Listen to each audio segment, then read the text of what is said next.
At so ayan, hi guys! Welcome back sa channel natin. So ayan, so pasensya na ngayon lang. Pero eto ay ituloy na nga natin itong istorya ni Kalbo natin. At ayun, huwag na natin patagalin pa. Simulan na natin yan. At dito nga tayo natapos nung sa nakaraan.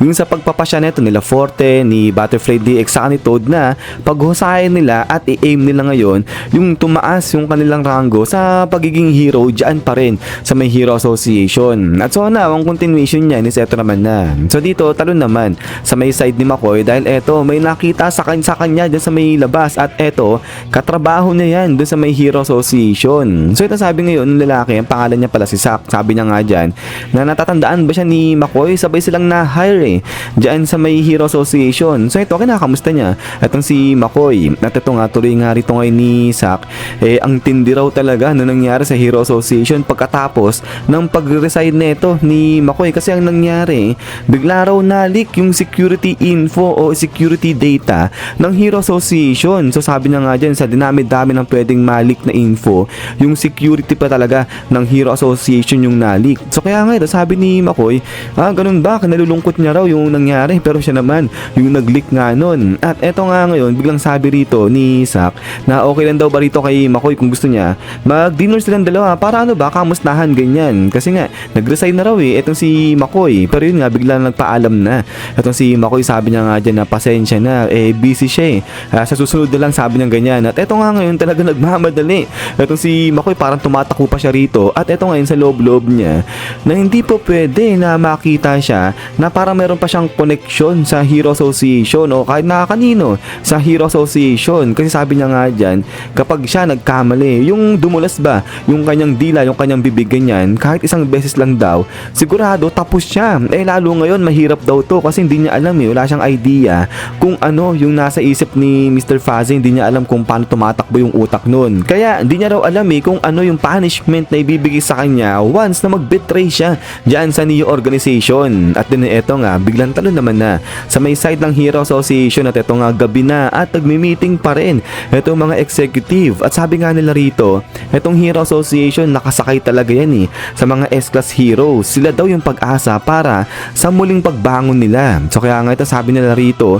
pero kamusta na ba si Zombie Man? May nakakita na ba sa kanya? Nakakontak na ba siya? Kasi hanggang ngayon di pa nila nakokontak di pa nila nare-reach out ayang si Zombie Man. At yun yung sabi nila rito na sana raw di siya napahamak, di siya natalo ng kung anumang halimaw dyan. Pero yung sabi nga ng iba dito na parang duda naman sila na matatalo si Zombie Man. Pero ganun pa man rin, talagang di nga raw nila makakontak ayun si Zombie Man. At ito nga ngayon, biglang talo na kay Mr. Genius dahil ito, parang training niya dyan itong si Zombie Man. At ito, grabe, daming mga dugo na dyan sa may sahig. At salita na si Mr. Genius, sabi niya nga dyan na mahusay, parang kumalma na raw yung symptoms nito ni Zombie Man. Kaya sa tingin ni Mr. Genius, okay na raw, ito na yung tamang oras para simulan namang i-testing itong combat ability ni Zombie Man sa actual battle. At din ito nga ngayon, grabe, labas-labas yung mga dugo rito ni Zombie Man. Ito parang sumisirit pa sa mga katawan niya.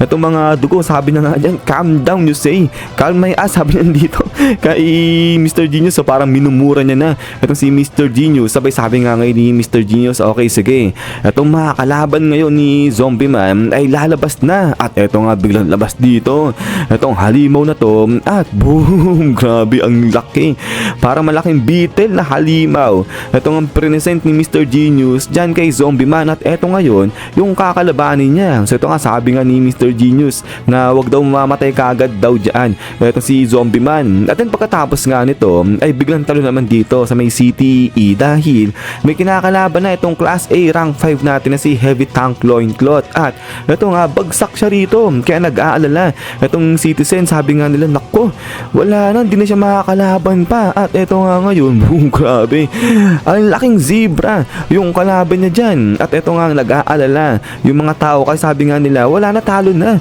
itong hero na to. Paano gagawin nila? Wala pa naman dumarating na mga new heroes. Nasa na raw ba yung mga new heroes na yan? At din ito nga ngayon, pinakilala na itong zebra. Siya si Disaster Level Demon Lion Eating Zebra. So yun, lion yung kinakain niya, ang tindim. But anyways, pagkatapos nga niyan, ito nga ngayon ay biglang may dumating dito, may lumilipad na isang slash. At after niya, is bang bang dito sa pool ngayon sa may likuran ito si Zebra. At dating na dyan itong si Drive Knight. So ginamit niya yung kanyang tactical transformation silver river at ayun na, gulat tuloy itong si rank A natin. At pagkatapos nga niya, ayun, biglang baling na itong zebra dito kay Drive Knight. Sabi nga ni Drive Knight, aba, talagang malakas-lakas ka, masigla ka pa, sabi ng ganyan. At then pagkatapos nga niyan, boom, dito hahataon na itong zebra, babanatan niya itong si Drive Knight. But then after nga niyan is bam, dito suddenly bigla na lang para may tumira kay zebra. At ayun, parang butas rito yung mukha ni zebra. At pagkatapos nga niyan ay eto, biglang dating na sa may eksena itong si Genos naman. So yun, so baling itong si Drive Knight dito kay Genos. At itong ay natuwa yung mga tao, sabi nga nila, wow, dalawang S-class hero nagtulungan, nagsama sila. At eto nga, ligtas na raw sila rito. At eto na, patingin nga si Drive Knight dyan kay Genos, pero ito tahimik lang. Itong si Genos dyan, sabi maya-maya nagsalita na.